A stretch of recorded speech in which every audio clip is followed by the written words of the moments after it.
Cybersecurity. Take matters into your own hands.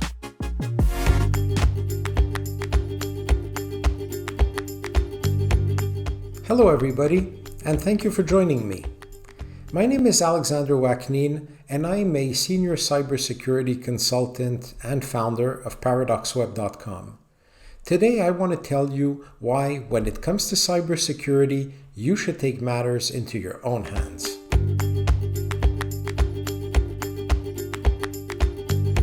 While I had no intentions of boring you with statistics, there are a few worth mentioning. On October 29, 2020, Times of Malta came out with an article stating three important facts. Number one, organizations worldwide will fall victim to a ransomware attack once every 11 seconds.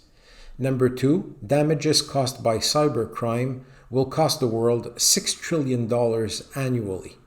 And lastly, Malta, Greece, and Romania, each with a score of 41%, are the countries the most likely to fall victim to a cyber attack.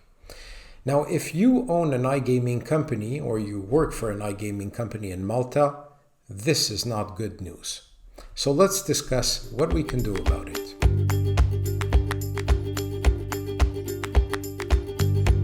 To set the stage, let me tell you about a horror movie that's about to come out.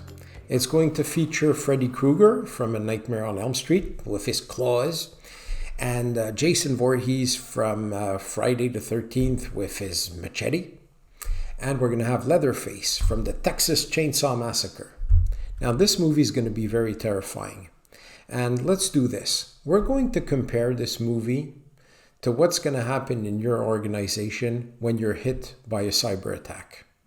Now, let's take Freddy Krueger. And when he gets into your head, he basically turns your dreams into a nightmare. And this is what he's going to do to your company. He's a virus. He was introduced in your network through a phishing attack, for example, or because somebody in your organization visited a compromised website. Now, once he's in, he's going to look for a backdoor, and he's going to invite Jason and Leatherface. Once everybody is on premise, now the fun can really begin. So Jason is going to take a copy of every single one of your files and send it to the cloud. Then he's going to encrypt every single one of your files on your network. So basically, we're going to call him ransomware.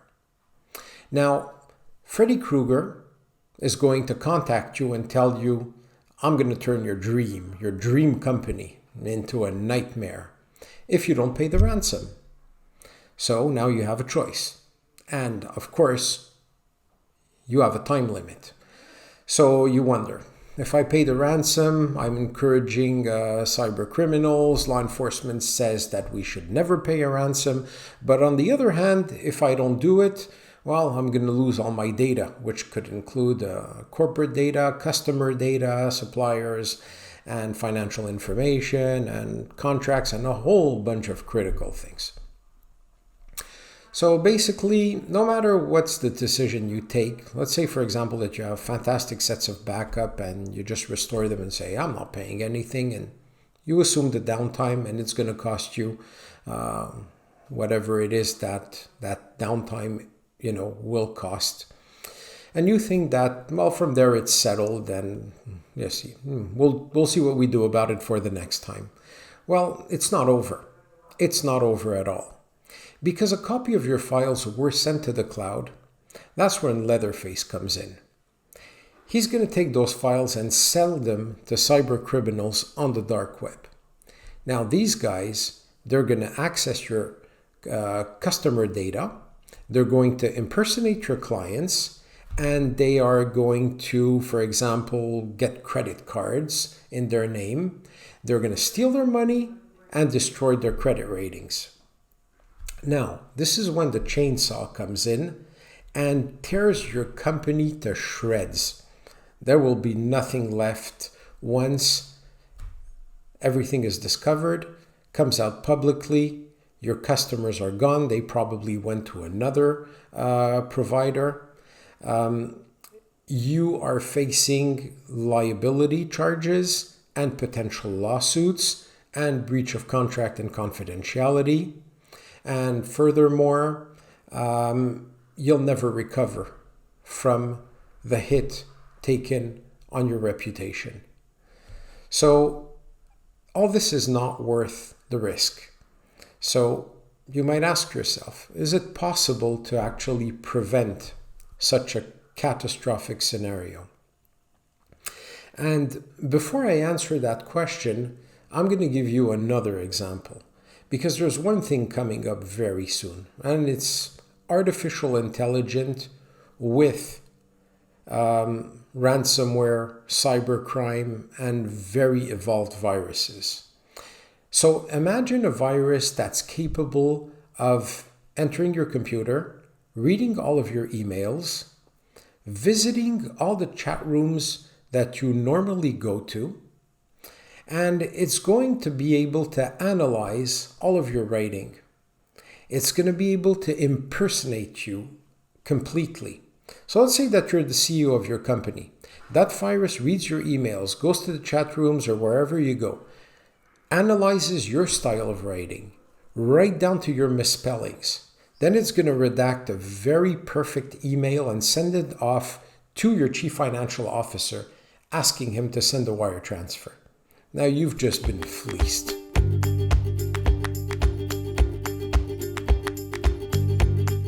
You are probably asking yourself, what can I do to prevent a cyber attack on my organization?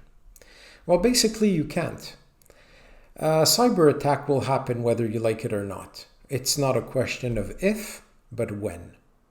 So the word here is mitigation. That means that when a cyber attack does occur, your organization will act the proper way to deal with it. You will have a cybersecurity analyst that will analyze your antivirus logs, your firewall logs. He will investigate spikes in traffic, abnormal CPU and RAM usage on the server. And he's going to find out if some process is running in the background, wreaking havoc on your company. It also goes through staff training. You have to train your employees to recognize the dangers related to cyber attacks. So this is all extremely important. It's a combination of things today that will help you keep your organization safe. You have to be aware that having a cybersecurity specialist in your organization today is as important as having a CEO, a CFO, or a CTO.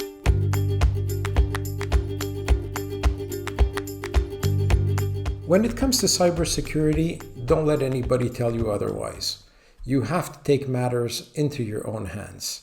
Your corporation has to be ready for a cyber attack because it will happen sooner or later. Now, one thing that can be done is the creation of a global database comprising of all the threats that have affected the iGaming industry. And this way, by cooperating and sharing information, the industry can protect itself as a whole. Thank you very much for attending.